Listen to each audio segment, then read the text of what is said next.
great pleasure to welcome all of you to the first strategy session after yesterday's very, should I say, thought-provoking, factual, illuminating talks.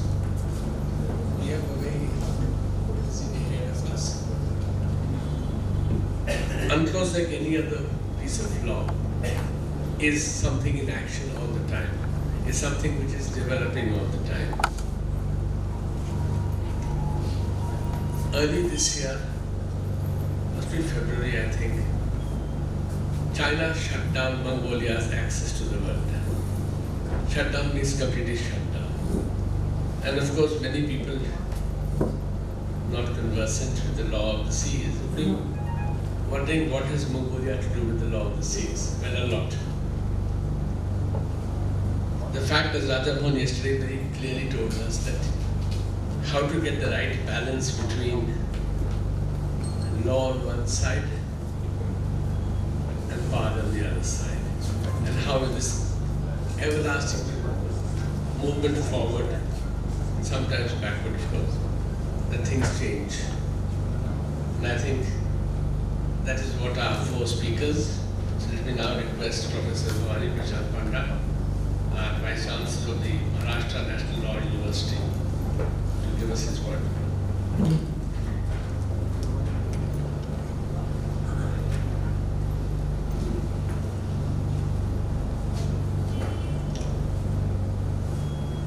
Thank you, Chairman. I have been looking into this particular problem, law of the sea,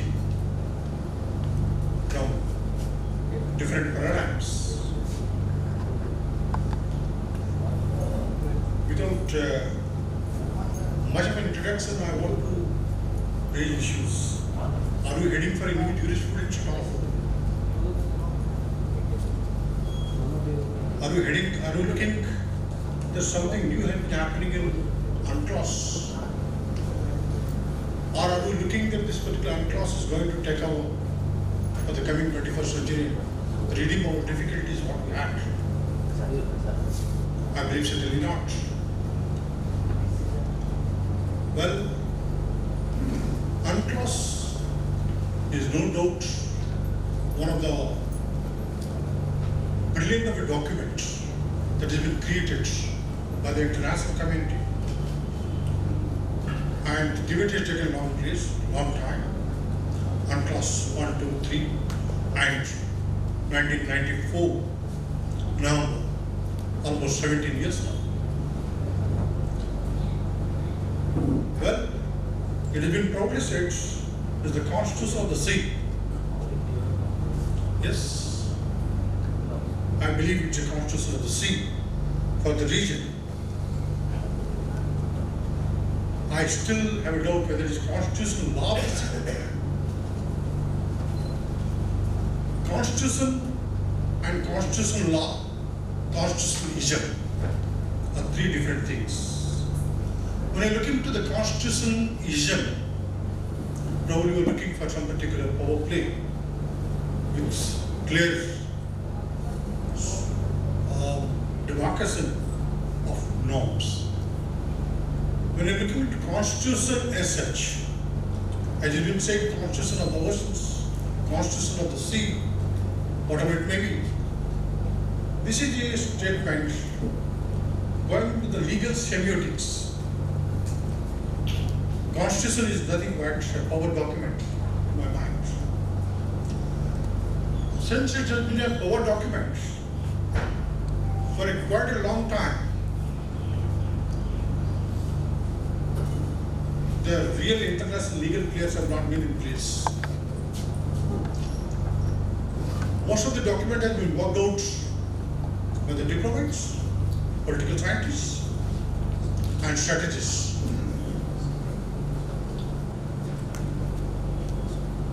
I will not go what is happening in other countries, but at least I can look what has happened in our country. In India particularly, this particular branch of law is mostly taken care of by the external affairs, and they have been doing a tremendous job. But somehow the legal academia did not really come up the way this would have come into this particular field. And once the constitution has been ready, the execution portion comes. When the execution portion comes, the main players are the lawyers. To have our lawyers at place, are we preparing for that particular act? Well, when we are speaking of a constitution of our constitution as such in any particular parlance, when I said it's a core document, and when the disputes do come, ultimately they have to be resolved. That is the purpose of the constitution. Constitution simply doesn't say these are the limitations or these are the rules, but much beyond. Well, I take the example of Indian Constitution and I look to the third clause. I'll tell you as much as Indian Constitution was the fantastic and best document that the Constituent Assembly of India has created. Nothing less, UNCLOS, the whole global body sitting at the United Nations, have done a wonderful document. It's a dynamic document, it's a living document. To make it dynamic and living document, what do you require? You require to understand what are the gaps and nuances already there. Because almost all the matters, when the constitution is framed, cannot be put into that. They are very much normative, indicated. And new indicators have been developing. Pretty well we know the technology is moved very forward. And when the technology is moved forward, and the global legal order, when they framed, do the same legal order still continue? I fear not. And looking to the global legal order, have we been faced with the UNCLOS to take us to 21st century magic wand to solve all the problems, to solve all the problems, as the ministers are very happy. Well, I think the problem and poses, though the United States of America has been piloting this particular UNCLOS, but they have never come forward to rectify. There have been foreigners, fine, but it's not sufficient today to say something and to keep away and monitor things. And in international law, we'll go with the Marx concept. It's a power document again. The international law is a vanishing point.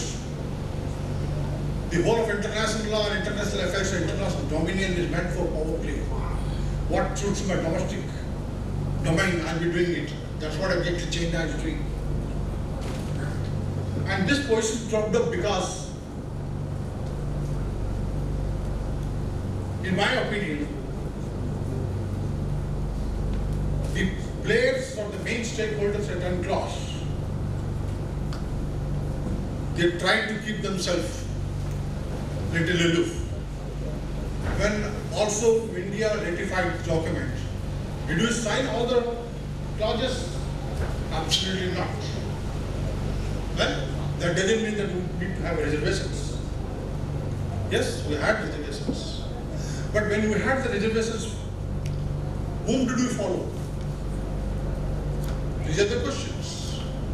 Now the questions, when they come when you are expanding the law, well, the dispute Myanmar, Bangladesh and India, the ITLR judgments, they have given a creative paradigm. I looked when this particular judgment from the two judgments when they came out, I looked at the judgment. Yes, there is a creative element that has really emerged. But it's not sufficient. A judgment comes out creatively. There has to be some execution. And not only the orders came, judgment came, but also the Renaissance honored it. Honoring of this particular judgment is one of the most crucial of it. It could be possible because of political clarity of thought. And still there are places, there are situations when these particular issues get settled, the issue still remains. What this particular demarcation, EEZ, or fishing, or maritime yawning, what exactly, what India really wanted to achieve, or Bangladesh wanted to achieve, or Myanmar achieve, or what one lasts, at what compromise, what situation we have done this thing. Have we really thought, yes, this is what we have achieved in law, fine. Are we really reaping the benefit over that? Maybe we have to go a long way to reap the benefits, to exploit the situations. Time doesn't wait today. The technology has gone very fast. Until and unless we make an issue, we take an issue, and thereafter we leave the particular issue because we have one sum, and it's again gets obliterated. Well, I believe certainly the whole set of legal semiotics has changed. Whatever the situation that we gained, they'll get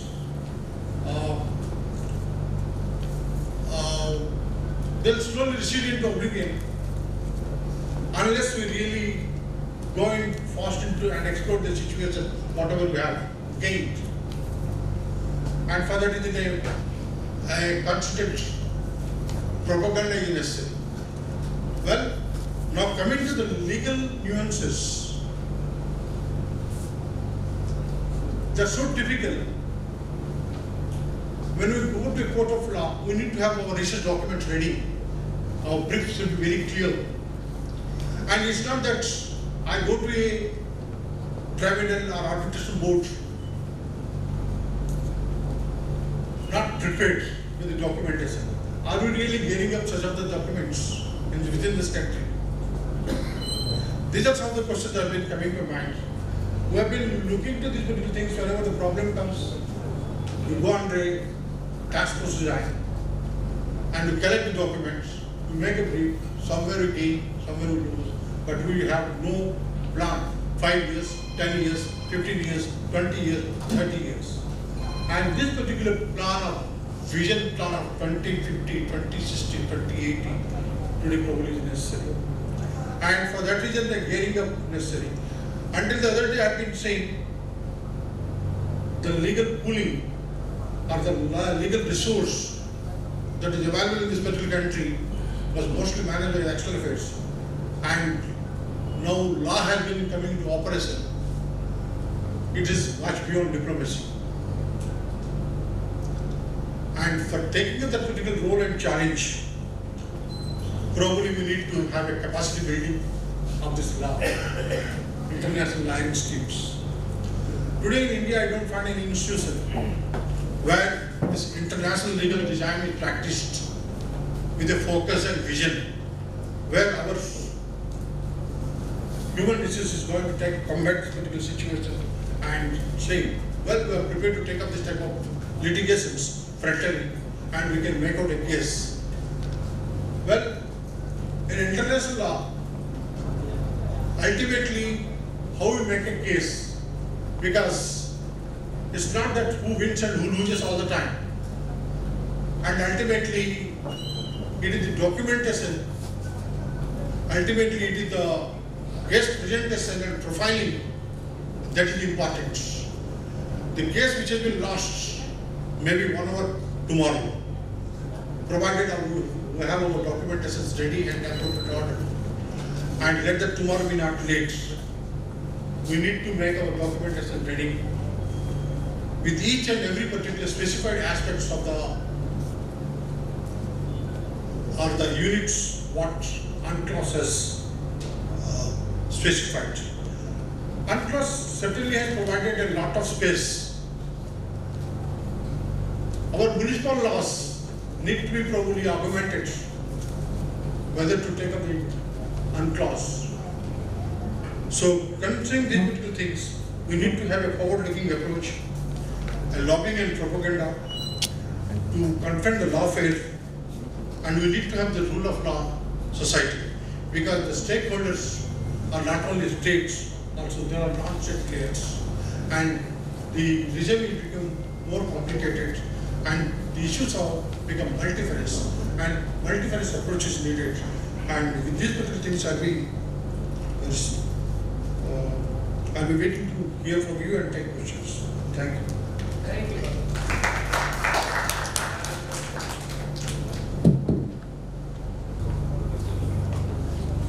Yes, it's perfect. Okay, so before starting my presentation, I'd like to thank you very much. I'd like to introduce myself. My name is Namoto Seta. I'm an associate professor of public international law at Yokohama City University in Japan. And yesterday I met some Indian colleagues who know Yokohama City. And actually there are two universities in Yokohama City. Actually there are many, but two public universities. And one is my Yokohama City University, and the other is Yokohama National University. And I'd like to highlight our character. This is the symbol of my university. So please remember, this symbol is for Yokohama City Universities. It's very cute, right? Okay. So first of all, I'd like to extend my sincere gratitude to the Indian Foundation and the staff of that organization to give me the opportunity to make presentation in this ambitious conference. And thank you for participating in the session 1. So the title of my presentation is Privatization of Rules of Reference under the UNCLOS, the case of ISO standard. And this is the table of contents. So firstly, I'd like to briefly explain the way to develop an UNCLOS. And next, so I will just introduce what rules of references are under the UNCLOS. And thirdly, so I will briefly explain what ISO standards are and how it works in the current existing framework of the law of the sea.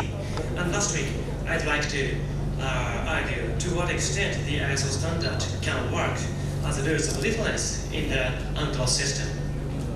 Okay, so first of all, I'd like to briefly list the way to develop UNCLOS. So if I had a theme of a session that is enduring legitimacy of UNCLOS and its continuing validity in 21st century. So when I here had this theme, I thought that if UNCLOS tries to maintain its legitimacy and keep its importance through 21st century, so that is even 100 years later, the UNCLOS itself must or keep evolving. So that is the kind of a condition for the UNCLOS to be effective in 100 years later. So for that purpose, so I just thought there are several ways for UNCLOS to evolve. And most probably the effective way to evolve is that optional amendments of the UNCLOS, which are provided from Article 312 to 316. And actually, these provisions are rather elaborate compared to other instruments. But as is often the case with the international treaties, so far the amendment has never been realized under the UNCLOS framework.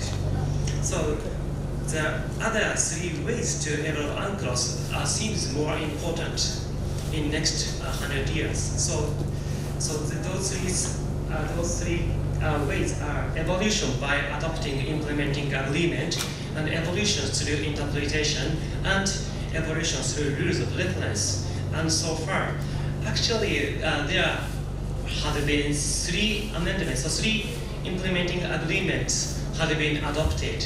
The first one is the implementing agreement for the seabed area, and the other one is the fish stock agreement. And now, so far two implementing agreement, and now under the UN framework, state parties are considering to make new implementing agreement for biodiversity beyond national jurisdiction. So probably in the future, near future, there would be three implementing agreement. And also the evolution through interpretation is really important. So as we discussed from yesterday, the award rendered by the Permanent Court of Arbitration for South China Sea is extremely important. And from my point of view, it developed the UNCLOS to some extent. For example, the meaning of island provided in Article 121. Actually, before the award, it was very vague, but the PCA successfully concretized the concept of islands under the UNCLOS. So in this way, interpretation by tribunals like ICJ, ICHROS, and Arbitral Tribunals, the Permanent Court of Arbitration, evolves the UNCLOS. And the last one is the evolution through rules of reference, so which I will focus on in this presentation. And so first of all, so probably some of you are not familiar with the term rules of reference, ROR. So firstly, I'd like to explain what it is. So according to Linen, so who is supposed to use the term ROR at first, said that ROR means provisions which refer to rules of public international law, but which give no indication of either their content or their sources. However, so this definition is a little bit complicated. So in this paper, so in this presentation, I'd like to say it more simply, ROR is rules and standards of the UNCLOS, which refer to the external sources. So rules which refer to the external sources, so that is ROR. And actually, some commentators use RORs interchangeably with GARS, so which stands for Generally Accepted International Rules and Standards. But in accordance with my definition, my previous definition, so ROR is a little bit different from GARS. Actually, ROR is wider than GARS. So I would like to clarify this distinction through some examples.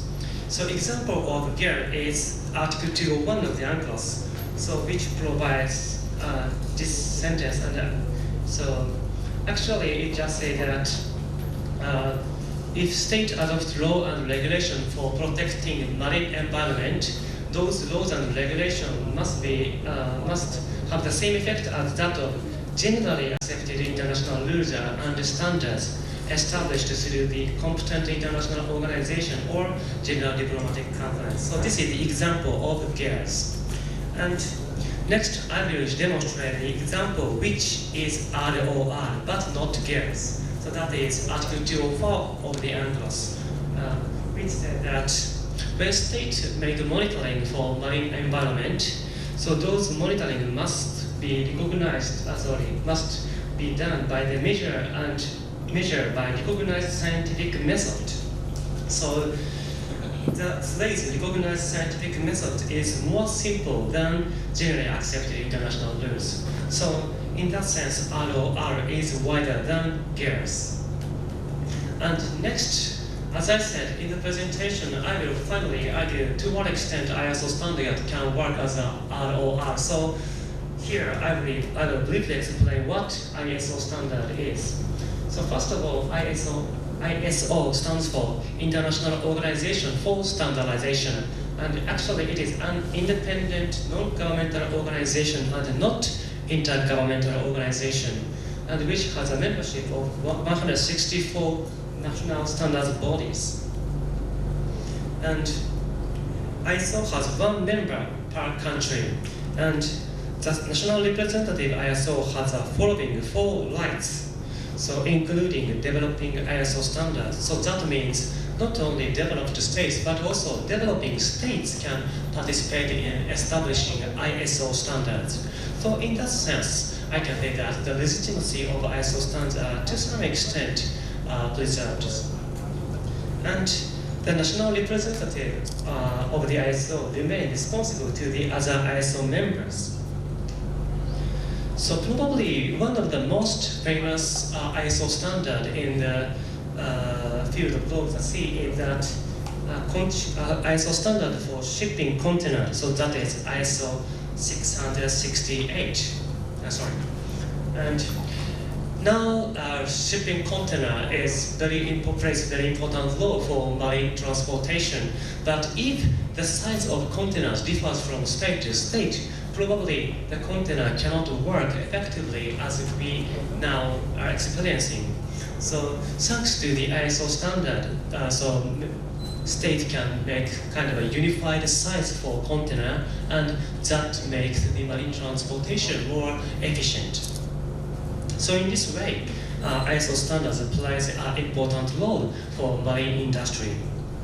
And next, I will give an example of the existing relationship between ISO standard and the law of the sea, especially the relationship between SOLAS Convention and ISO standard. So actually, especially the SOLAS Convention provide the safety regulation for seafarers. And in the 1990s, so there was a tragic accident for Scandinavian Star. And in that accident, almost 150 seafarers died because they failed to escape from the ship. So because at that time, so electricity ran out, and the seafarers couldn't see anything. So after that tragic incident, the SOLAS Convention decided to elaborate the rules for evacuation. But at that time, the elaborated rules were not available, so ISO established the rules for low location lighting, so which clarify the way for evacuation. And actually, it works as a kind of a complement for the SOLAS Convention. So in this way, now under the existing framework, ISO standards work for clarifying some conventions, such as SOLAS Convention. And I will also explain the current movement of the ISO. And last year, ISO established new working group 4 of the subcommittee 13th for the purpose of making ISO standards on Marine Environment Impact Assessment, MEIA, applicable to all maritime areas. And actually, I'm a member of this working group. And this working group is expected to provide the technical standards for use in MEIA. And the first session of working group 4 was held in last May. And in that session, so there are seven possible standards were adopted. And I'd like to highlight standards 2 and 4, which focus on the monitoring system. And as I said, under the UNCLOS, under Article 204 of the UNCLOS, so state party must conduct monitoring in accordance with these international standards. So lastly, I will argue the possibility of the ISO to work as a ROR. So first example is the appropriate scientific method and means. So according to Article 204, maritime scientific research shall be conducted with appropriate scientific methods and means compatible with this convention.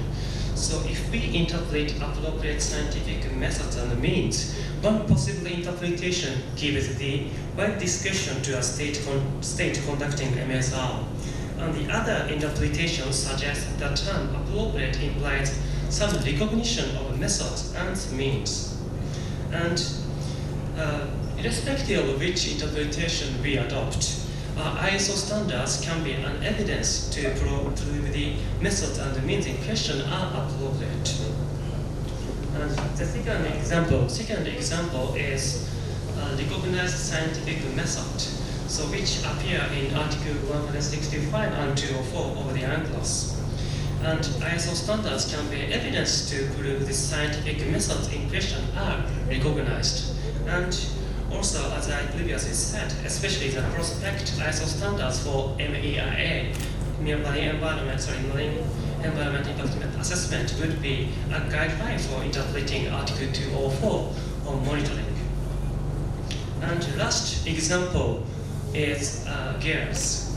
So there are two conditions for gears. So one is whether rules and standards are generally accepted or not. And the other one is established through the competent organization or a general diplomatic conference.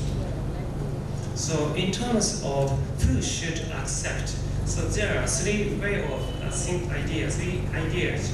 So the first one is related states like flag state or coastal state or postal state must accept these standards.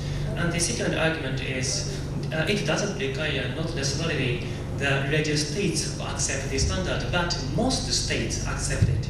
Actually, International Law Association takes a similar position with this second idea. And the third one is that international community, so it's not limited to state parties. So international community, including private sector, accept standards. So that is the third idea. And in terms of the interpretation on competent international organization, so because as I said, so there are mainly two conditions, and with regard to the second condition, ISO cannot be diplomatic conference. So I just focus on the first candidate, the competent international organization or not. And in this point, actually, DUALOS, this is the kind of a legal division of the United Nations, make a list in Law of the Sea Bulletin, and according to this list, all organizations are so-called intergovernmental organization. However, recently, the Professor Litchfield implied that International Association of Oil and Gas Producers can be an organization for the meaning of the competent international organization in GERS. So why not ISO? So that is my argument. So in summary, so literal interpretation of GERS, even GERS, may allow private sectors to make ROR. And so given the fact that relevant private sectors often have more knowledge and information, so this interpretation is desirable. So I thought if privatization of ROR is realized, all is well. So probably some of you know this phrase. So actually, this is used in one of my favorite Bollywood movies. So yeah, that's the end of my presentation. Thank you very much indeed. Thank you. Thank you, Professor. And now request Professor.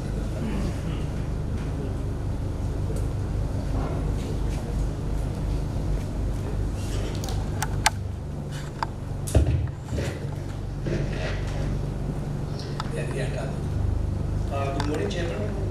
I would still go to some of the prominent challenges and issues which are faced under that clause. The first is the climate change, international law and law of the sea specifically. Fundamentals of today's international law, stability operates not only at the abstract level of the political world that we have created, but also at the level of natural conditions of the earth system. Coastal geography, due to its perceived stability, serves as the objective circumstance on the basis of which the rights of states to maritime zones are determined and maritime delimitation disputes are resolved.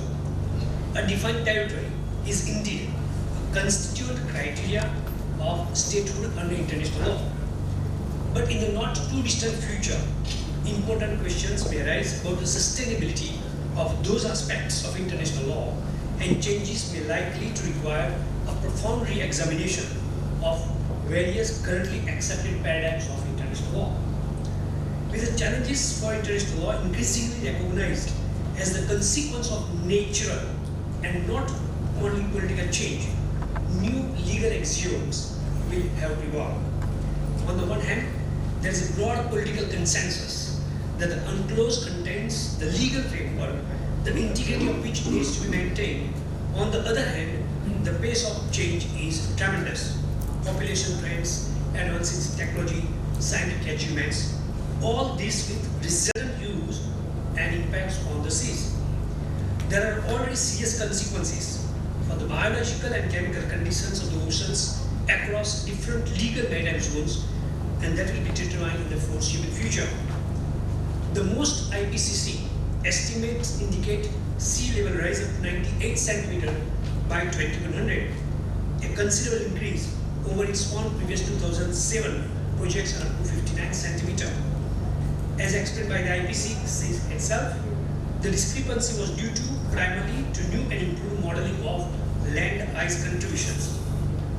Judging from the contents of UNCLOS provisions negotiated in 1960s and 70s, that negotiators could have hardly foreseen substantial changes in coastal geography caused by major natural phenomena such as sea level rise.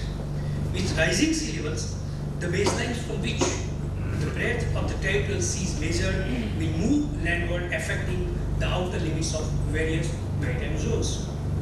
The purpose of those rules of international law of the sea is to maintain certainty. The effect, the consequence of the sea level rise will be to introduce uncertainty and increasingly exacerbate it. UNCLOS was not negotiated to correct geographical circumstances. To compensate partially for the latter, however, the convention provides adequate remedies for situations where states are at disadvantage. The geographical configuration of the maritime areas that the ICJ is often called upon to delimitation is given. It is not an element open to modification by the courts or tribunal, but a fact on the basis of which the courts and tribunals must affect the delimitation, and this can change certainly. The search for an approach that would accommodate both the need for predictability and stability within the rule of law and the need for flexibility in the outcome that could meet the requirements of equity resulted in the identification of variety of criteria and methods of delimitation. In that respect, geographical circumstances have been repeatedly accorded a predominant role by the tribunals and courts. This trend has led to an increasingly consistent international judicial practice in which other factors justified by specific circumstances may also play a role, albeit lesser. A possible consequence of projected sea level rise, reversing the hitherto predictable and relatively stable characteristic attributed to coastal geography so as to become a less stable factor and ultimately practical meaningless, will be the potential for major destabilization in international relations. The fundamental purpose of the law of maritime delimitation is to facilitate expectations of certainty, of predictability, and hence stability. The consequence of climate change and sea level rise could seriously undermine this objective. Changes affecting the basic criteria of statehood, such as territory, population, and government, separately or together, do not actually affect the existence of a state unless territory and or population disappears. The criteria of territory will no longer be met and the claim to statehood will fall. In the case of the law of the sea and methods for determining baselines and their domino effect on other maritime zones, a gradual solution between the freezing of current legal status and permanent fluctuation of the limits may be found in a new coordinating mechanism devised specifically with the effects of sea level rise on baselines or possibly maritime zones in mind. The process of establishing a coordinated mechanism of that sort, as well as its composition and competence, remains to be clarified. With the profoundly different circumstances on the Anthropocene horizon, responding to the challenge for the law of the sea may increasingly involve more than merely amending or adjusting the rules of individual treaties or adding new ones. The very foundation of this legal system and its current parameters may need re-evaluation. Certain cornerstone concepts of the law of the sea architecture, like the rules pertaining to baselines and the consequent determination of the maritime zones, may have to undergo thorough scrutiny and be supplemented by new rules and new coordinating mechanisms to enable their implementation. The lawyer's instinct or training is to evoke precedents and search for analogies in an attempt to prove or maintain a certain legal situation. However, the phenomenon discussed here is unprecedented. It has never been experienced since the invention of international law and the territoriality-centered state. There are no suitable analogies available. Drawing on precedents of analogies with the situation of Holocene in order to solve quite a different situation in an Anthropocene context cannot yield any meaningful solution, at least no so in longer term perspective. It is international law and not the fact that we have to change. That transformation must embrace the fundamental principles of the legal system, in the core of which geography is firmly and deeply embedded. If the earth is entering the Anthropocene, will international law then stay in Holocene? Second major issue is the Underwater Cultural Heritage Convention of 2001.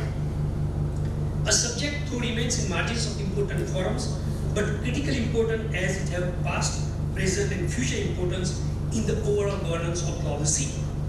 India is yet to sign and then ratify 2001 Convention of UNESCO, although the reasons may not be completely known. One would expect that maritime jurisdiction misuse of sunken ships in and around Indian waters may be one of the important factors for non-membership of the convention. India can develop both administrative and legal arrangements to respond to changing international and national governments concerned with this underwater cultural heritage. As India has maritime boundaries with 7 states, it needs to initiate cooperation to prevent future conflicts over UCH.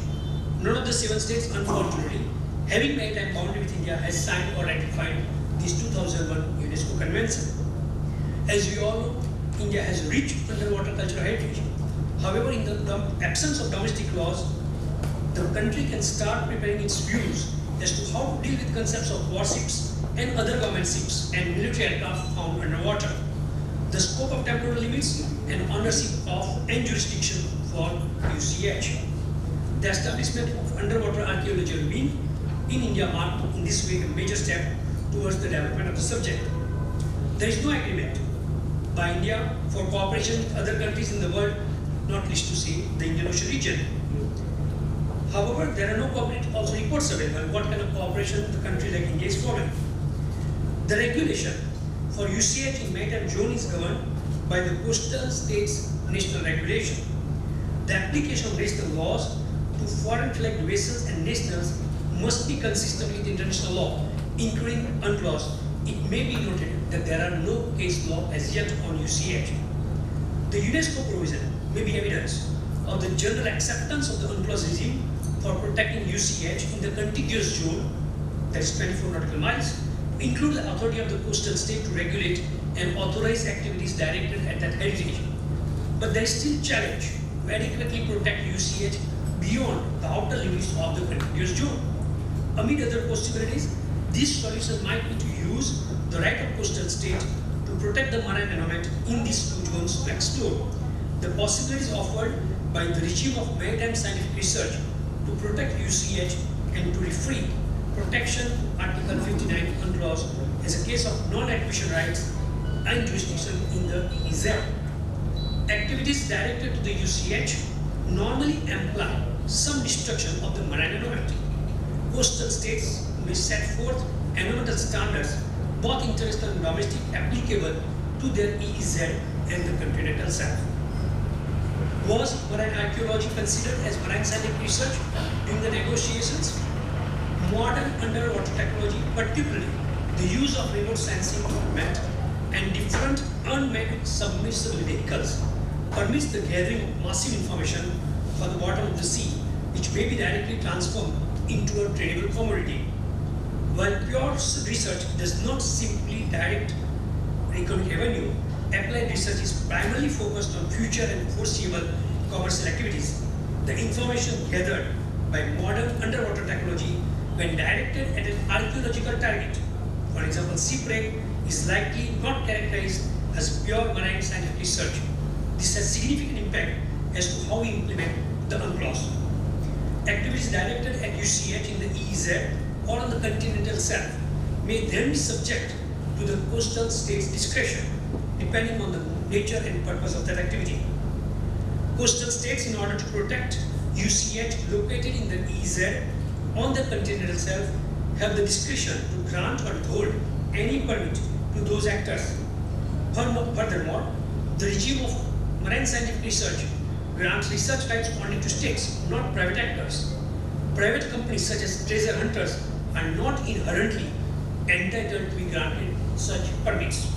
Perhaps the basic criteria to be used in protecting UCH in the EEZ is the interest of the international communities of a whole, UCH as any cultural heritage must be then generally protected. The UNESCO and UNCLOS conventions are byproducts of the respective epoch. UNCLOS was negotiated when underwater technology was not as advanced or relatively available for deep water exploitation, and UCH was an exotic subject of interest. The UNESCO convention arrived when seas and oceans already were spaces where integral policies are to be developed, when technology is unveiling information unimaginable a few decades ago, and where thanks to evolving scientific methods, underwater remains are indispensable to understanding our common history. For example, the discovery and scientific management of Titanic remains and recognition that deep water technology has developed to exploit UCH set the stage for development of the UNESCO Convention and its protection of that heritage. A particular role must be recognized for flag states over their sunken state vessels, irrespective of the location of recreation. As the UNESCO Convention is listed in UNCLOS, future UCH agreements may be rooted in the 2001 Convention. Article 6 of the Convention encourages state parties to enter into bilateral, regional, or other multilateral agreements or develop existing agreements for the preservation of UCH. A more evolved regime than may have to be found in the UNESCO Convention, which, as any other treaty, is to be applied only among state parties or may be created when drafting new agreements protecting particular archaeological sites or regulating their protection for a more ample marine area. For example, all riparian states who are Adriatic states are state parties to the UNESCO Convention. A particular regime for that seek to be envisaged among these states, establishing rather a more tailored regime if so needed. Only 1 minute. With regard to the civil disobedience in the maritime domain, although piracy may have receded, there are other challenges such as how to address aggressive civil obedience, about appropriate boundaries between two bodies of international law, international human rights norms that reflect the rights of all people to exercise free expression, and the principles of good order at sea, embodied in the international law of the sea itself. The laws which govern protest on land and protest at sea are different. In last 10 years, the MOX plant, the Arctic Sunrise case, and whaling case are all too vivid reminders as to how NGOs and like-minded institutions could pose challenge, yet also offer opportunities to state institutes to reconcile the conflicting interests. Efforts to address civil obedience on land unfold within clear boundaries of sovereignty and jurisdiction, and they typically involve the timely intervention of police authorities to separate protesters from other citizens in order to preserve public safety and order, while also protecting the right of free expression to make demands on the authority. In contrast, and there is the last comment, civil disobedience at sea occurs under conditions in areas of authority shared by more than one state. So, competence to prescribe and enforce rules are shared. The situation can lead to violence, and the case law at UNCLOS is still emerging. This issue was perhaps hardly foreseen by the UNCLOS. Of course, will be presentation, but those copy of my paper can be made available later on by the conference or later. Thank you very much. Thank you.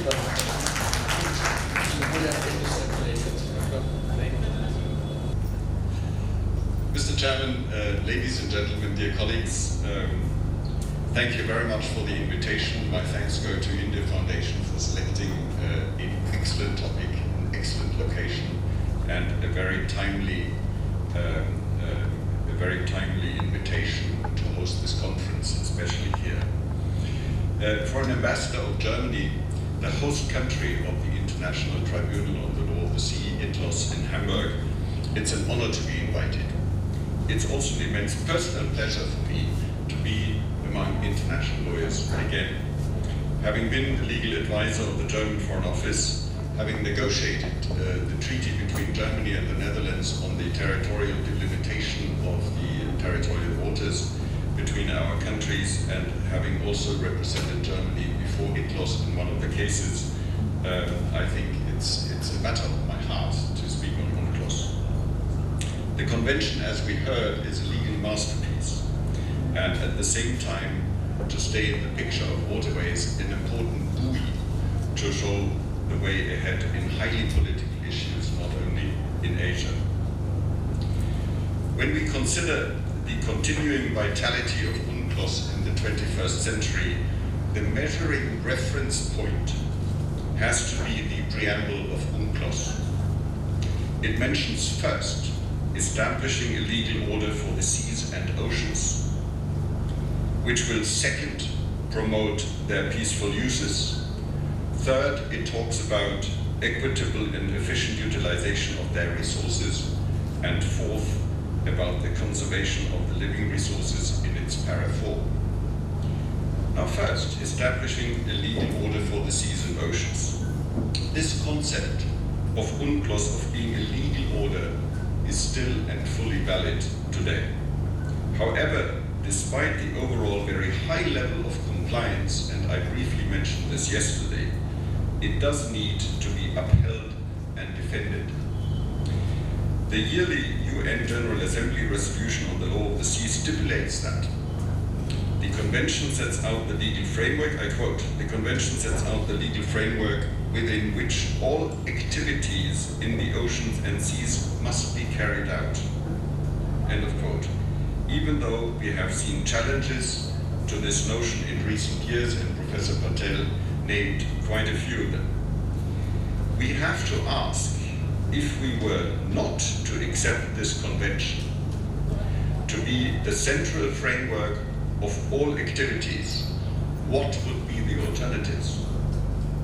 I know of none, especially since not many other conventions in the UN system offer such an extensive legal framework and are ratified by such a large number of states, namely 168, and are recognized even by non-state parties to the convention as customary rules of international law, for example, the United States of America.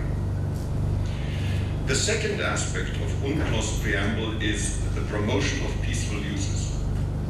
UNCLOS provides a detailed system of provisions of peaceful settlement, taking up the mandate of Article 33 of the UN Charter, which demands of all parties to any conflict which could endanger the maintenance of peace and international stability to first seek a resolution by peaceful means. The International Tribunal for the Law of the Sea, ITLOS in Hamburg, which celebrated its 20th anniversary, by the way, last year, has dealt with 25 cases so far, and let me say in a very speedily fashion, much faster than the ICJ in The Hague. The ITLOS, numerous other cases have been decided by arbitral tribunals, among those the case of the South China Sea. ITLOS, the arbitral tribunals and the International Court of Justice in The Hague provide plenty of options under UNCLOS to state parties to settle their disputes peacefully. When we look at point 3 and 4 of the UNCLOS preamble, equitable and efficient utilization of the resources and the conservation of the living resources, we must realize that these aspects possibly present the greatest challenge to UNCLOS in our time. Marine pollution, excessive maritime claims, IUU fishing, etc. are examples of these challenges. The legal task here is to interpret and apply the convention properly. This is easily said, but difficult in doing. Because UNCLOS does in fact provide the necessary answers how to delimit maritime borders in the territorial sea, the exclusive economic zone, and in the continental shelf, how to protect the marine environment, how to balance the rights of coastal states and flag states. UNCLOS is a dynamic document. Professor Panda referred to this, and we have seen examples also presented by Professor Zeta.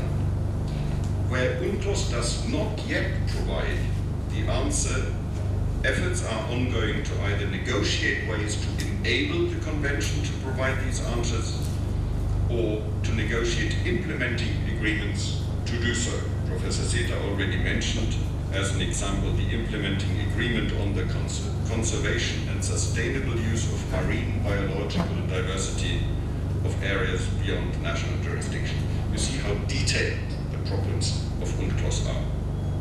Now, One test of the vitality of UNCLOS is, of course, the South China Sea, and Rajan Mohan yesterday referred to it extensively.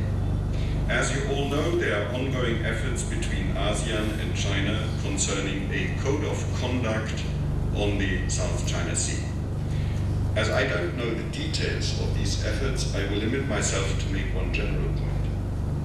Whatever the outcome on the code of conduct will be, it must be compatible with UNCLOS and the principles laid down in the Convention.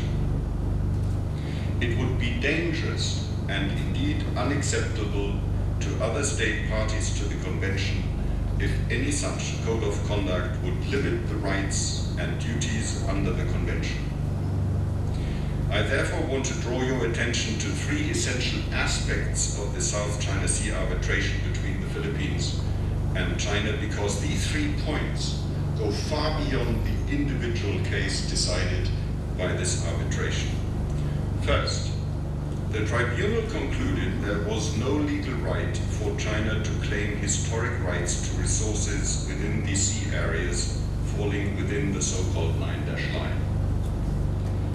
Second, the tribunal noted that the reefs have been heavily modified by land reclamation and construction. As you know, of course, under UNCLOS, islands generate territorial waters, exclusive economic zone, and continental shelves. Whereas rocks, which cannot sustain human habitation or economic life of their own, that's the definition of a rock, they cannot form the basis of territorial waters, exclusive economic zones, and continental shelf. The important point is that the tribunal made clear that land reclamation and artificial constructions cannot turn rocks into islands and violate the obligations of state parties, also not to harm the marine environment, and such large-scale land reclamations can violate the obligation to not cause severe harm to the marine environment, and by that violate the obligations of state parties to preserve and protect fragile ecosystems under UNCLOS. I think that the award of the tribunal is an excellent example to show the continued legitimacy of UNCLOS, and that the tribunal accomplished a great deal to support its continuing relevance in the 21st century. Let me stress one more point. Any claim saying that the mentioned issues concerning the South China Sea only concerned adjacent countries and not more distant parties are simply false. Why do they concern all state parties to UNCLOS? Because what is at stake is the freedom of the high sea. Trading nations like India and Germany have a huge stake in keeping shipping lines open. When on the 10th of August of this year, the US vessel John S. McCain passed the Mischief Reef in the South China Sea in a distance lower than 12 nautical miles, it upheld international law by setting practice. Interestingly, during the passage, the vessel exercised a maneuver. Why is that important? Because the United States wanted to make clear that it does not exercise its right of innocent passage in the territorial water of another state, but that it exercised its right under the freedom of the high sea. I think the US did all of us a great favor. My conclusion, Mr. Chairman, UNCLOS continues to be valid as the all-encompassing reference point concerning any activity in maritime areas, as the single most important source of legitimacy. However, UNCLOS needs us, state parties, to actively uphold its validity in the 21st century. If we fail, we will have not only buried a masterpiece of international law, but we will have also left the seas to a Hobbesian order. Thank you very much. Thank you. Thanks for reminding us that freedom of navigation is different from the right of innocent passage. And that was a very beautiful distinction that you made. Our four speakers have been very disciplined. We have 30 minutes for Q&A, and they've all raised such interesting. And I look at all four of the points, completely the whole 360 degrees of they've covered forward. Did I see a hand up there, or was you just trying to come up? Saw somebody. Yes. Michael.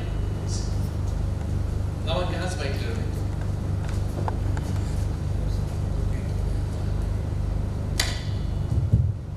Thank you, sir. My question is directed to Dr. Sitasan and any other panelists that may like to answer. This pertains to essentially to the ROR and ISO standards that Dr. Sitasan talked about in context of the private maritime security companies.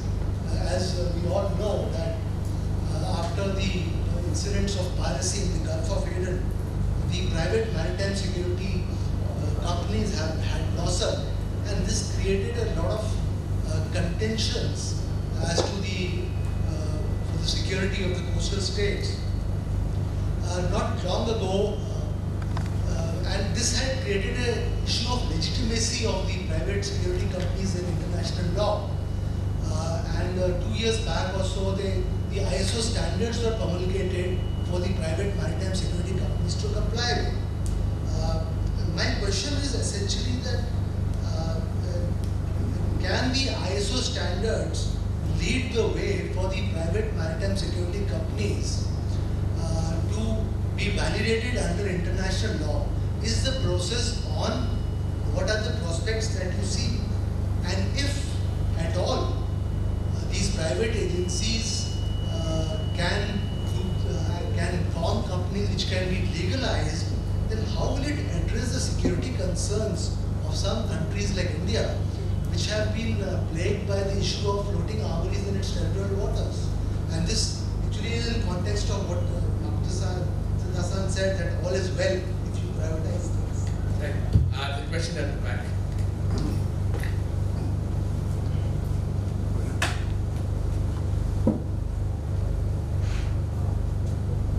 Yes, thank you.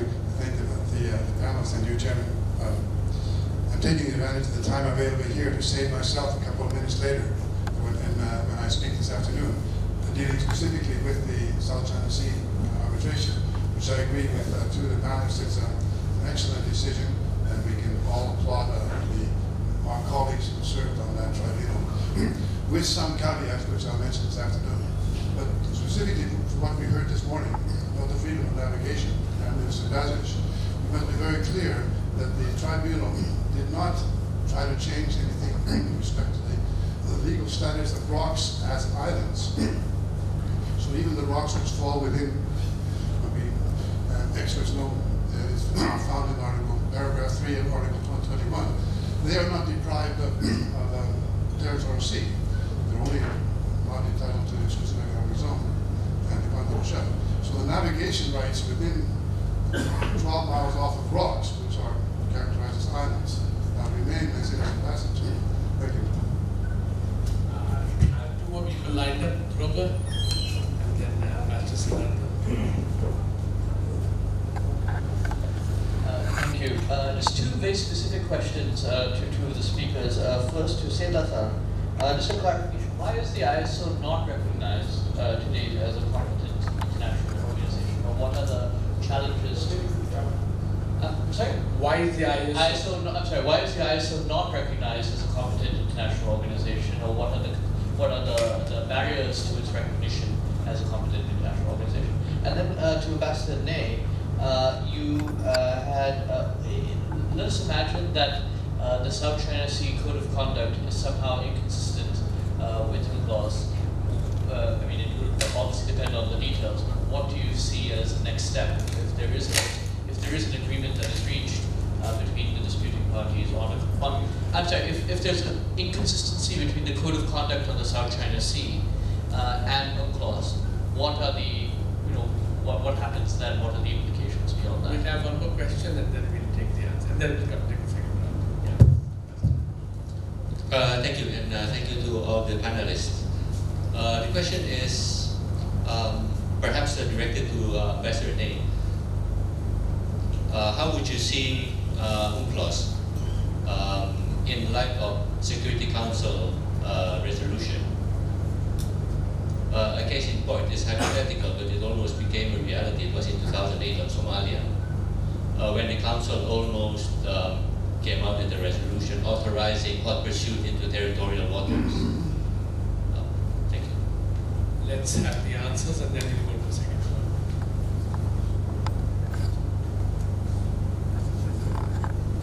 round. Thank you for questions. So in terms of the first question concerning private maritime security company, I also know the fact that ISO makes the standard for PMSC, and I also know the fact that tragic incident happened in the Indian Ocean, and now it's disputed before Parliament Court for Arbitration with Italy, right? And yeah, as I said, yeah, of course, yeah, I made too much emphasis that, actually, I have to say that not all is well. So probably the scope might be limited, I should say, especially as you mentioned, in the case of security issues or more highly political related issues, I'm quite positive that the ISO standards cannot work as in the case for more technical issues. But actually in the framework, the UNCLOS, ROR, so, and also rules of references and also generally internationally accepted rules and standards are provided in more technical and environmental issues, basically speaking. So in that sense, ISO can work for the ROR, so that's my idea. And in terms of security and also sovereign issue, basically ROR doesn't appear even in the text of the UNCLOS. So in that sense, as far as the, and also sovereignty and sovereign right and jurisdiction are strictly provided in the UNCLOS itself. So in that sense, if ISO standard as rules of reference, I think it does not necessarily mean that it invades some competence of the state. So that's my impression. And in terms of the second question to me, so it's the third question. As I said, probably I said, so competent international organization, and if it's interpreted literally, so that can include ISO. So that's my impression. So whether competent or not is probably would be controversial, but as I said, currently the ISO itself represents many states, and now its standard work, so its standards are widely recognized and used. So of course, if we interpret that, okay, state must give the authority when an organization to become competent organization, so that interpretation cannot be supported, but now currently ISO gives an impact. So I just said that interpretation is also possible, so that's my idea. Thank you. I think you really draw the distinction between credibility and legitimacy. I think there is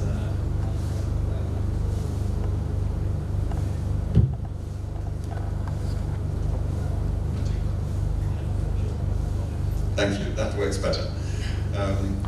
Dhruva, first to your question, what happens if a code of conduct in this region would be inconsistent with UNCLOS? The danger is if it's a minus to the material content of the convention. If there would be pressures not to exercise existing rights under the UNCLOS convention, it would set a terrible precedent in giving up rights and obligations under the convention. That is the danger I have spoken about. If, on the contrary, the code of conduct would prescribe or foresee political obligations going beyond the obligations of the convention, that would be highly preferable and, of course, a political plus in handling, especially peacefully, problems rising under UNCLOS and its implementation. Siddhartha, your question on the almost ruling of the Security Council in 2008, hot pursuit into territorial waters. Piracy is a huge problem, and we are also grappling with how to deal with this. Now, again, UNCLOS is the measurement of this, and other rules of international law. The Security Council does in fact have not the power to lay down new norms under international law.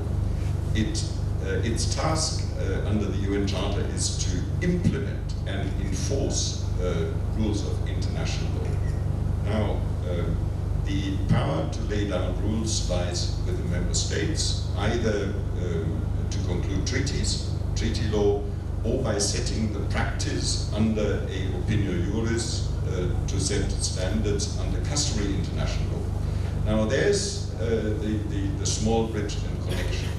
If the Security Council sets precedents that sort of go into the area of setting new standards, then member states must be extremely aware, and member states are the members of the Security Council, if they really want to set new practice and develop a new opinio juris. And there, the Security Council refrained the last minute and said we would sort of go into dangerous waters to keep the picture. Go into dangerous waters where either the acceptance of such a ruling would be not very high and we would undermine the reputation of the Security Council, or a ruling could be abused when implemented by member states. So I think these two considerations were the reason the Security Council kept back the last minute and did not issue the Security Council resolution. Did this matter more than one? Yeah, please. Just to add on your PMSC, PMSC has no become law. IMO has also kind of sanctioned. The United Nations also carried out a survey of national legislations, including of India. We came out with rules by the Director General CP. We have found that there is no harmonization between the regulations and laws followed by different countries. But your question does raise few questions. First of all, in case of wrongful actions on use of force on board ships, what kind of corporate civil liability will be entitled for the wrongful actions committed by the PMSC?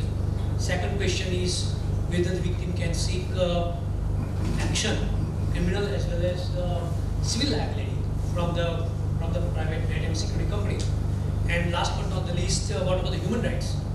Because PMSCs are not directly responsible, though they are quote unquote working under the sanction of the state, but they are not directly responsible under the human rights instrument. So in this case, what we are talking the joint liability of PMSCs and the states, or just the PMSC? So these are some of the very fundamental questions which even no regulations, as I said, are able to answer. But at the same time, as I said, it has not been well established practices that PMSC are going to be there because they have really effectively suppressed the piracy in the Gulf of Aden as well. So these are the questions which were not, for example, is seen in neither in the clause nor in any international instrument. Thank you. A question there. My question is to the ambassador. The question is, what are the deciding factors where the disputing parties, and what are the factors which make them choose whether to go to the International Tribunal, the laws of the sea, the International Court of Justice, or the Permanent Court of Arbitration? So what are the pros and cons of going to any of the three places for solving the dispute? Or fourth, any arbitration. The fourth is any arbitration. You have the option of doing.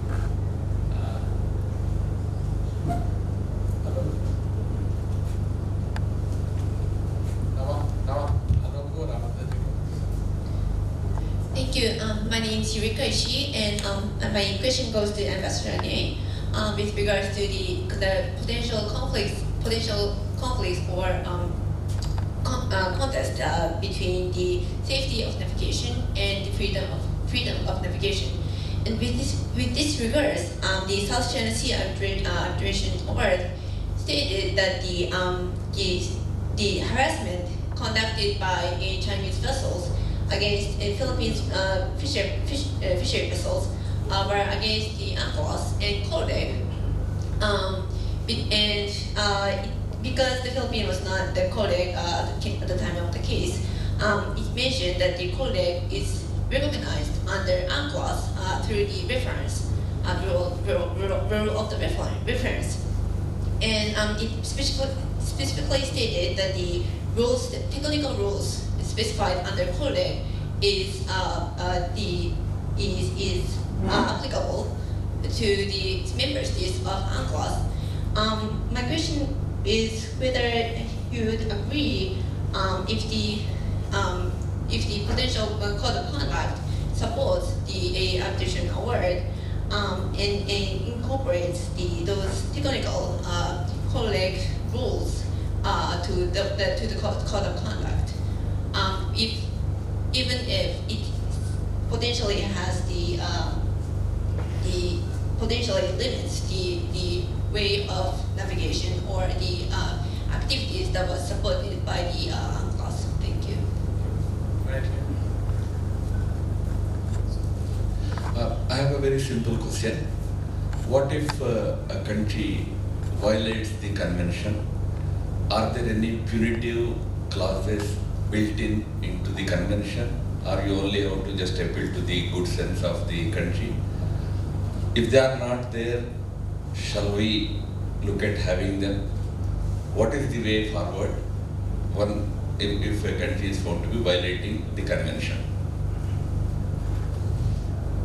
Do I see any other hands, or do I request the panelists to answer?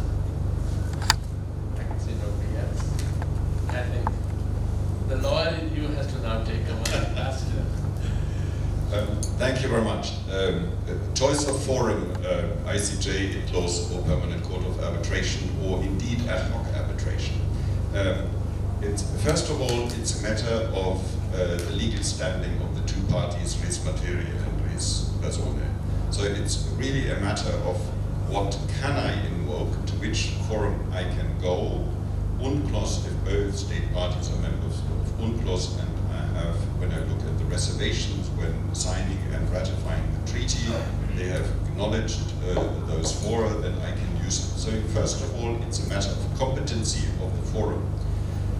The other one is a decision of choice. If you want a speedy process, I would not necessarily go to the ICJ in The Hague. That is a very thorough process and it takes time. If you want a faster process, ITLOS is much better. The average duration of a dispute resolution before ITLOS is magnificently fast. But they're the two conventions. It's also less costly. So these are the two major considerations to look at. Safety and freedom of the high sea, harassment of fishing vessels. When you look at incidences like this, you need a lot of facts in order to judge if it was harassment, if it was endangering the safety of the high seas or not. So I don't have the facts, I cannot talk about this. But if you say this could be a topic for a code of conduct, yes, absolutely. Not withdrawing any obligations under the UNCLOS, but if there would be procedures on top of the obligations under UNCLOS and in the code of conduct, this would be an excellent topic for a code of conduct. The fundamental question of Ramadov I leave to you. If not, I should. International law is quite clear. Generally speaking, in the treaty, including this clause as well, good faith is always pacta sunt servanda, general principle. Having said this, all the countries in a variety of degree of scale and size do violate the convention provisions, including India, USA, Germany, China. So I think it is up to the international community what kind of actions they want to take, and then all entire paradigm which you talked about, the power play yesterday, right? Power of law versus law of power. So So there are no straightforward answers, and yeah, that there is that.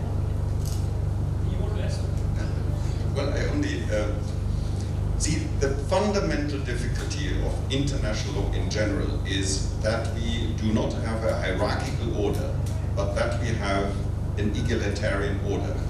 So the definition of sovereignty of a state is that you have no superior above you. Qui non recognoscit regem superiorum, who does not recognize a higher king. So the fundamental equality of member states is the outset. So by definition you do not have a hierarchical structure, hence also no implementing organ in saying punitive measure, you're done, and if not, we send the police. It does not happen. Having said this, it would be throwing out the baby with the bathwater to say it doesn't have teeth. It does have teeth. Because every state, for example, under UNCLOS, who is a fishing state and is trying to fish in the exclusive economic zone of a coastal state, is on the other hand a coastal state, and others come to do fishing in their waters. So because the role of the states are always being turned around, every state has an inherent interest not to question the system. That are the more intricate implementation guarantees in UNCLOS, where a state is a defending party, is in a different position, in a different matter at the same time. So if you question one rule, you might not enjoy the protection of the other. I think you really hit the nail in the head. If you want to be seen as a serious actor in the international arena, you want to draw international investment, you must be seen as upholding the law. And therefore countries, the reputation risk is so great, that will drive it. No amount of implementation by a third party can really. So I think we've had a and that the amount of nuancing that we saw, how Gares referencing underwater heritage, the legality, the preparation. UNCLOS, like any other international law, is a work in progress. And at the end of the day, it's in the interest of the countries concerned. But having said that, as Radha Mohan Reddy wrote, let's refer to it, between the power of law and the law of power. At the end of the day, every country at that critical moment has to take a call. Do I go along or do I strike out on my own? Countries have done it at different times differently, and I think going forward, through precedents, through dispute settlement, to the choice of arbitration. As I said, you can actually just negotiate each other. You don't even need to go to UNCLOS. You can negotiate with each other all the time. And that is what the other day we carry forward. Let me thank our four panelists for giving us very nuanced and very different, all four of them, we must give it to them, give us very different aspects of UNCLOS and going forward. So let me say thank you to all four of them.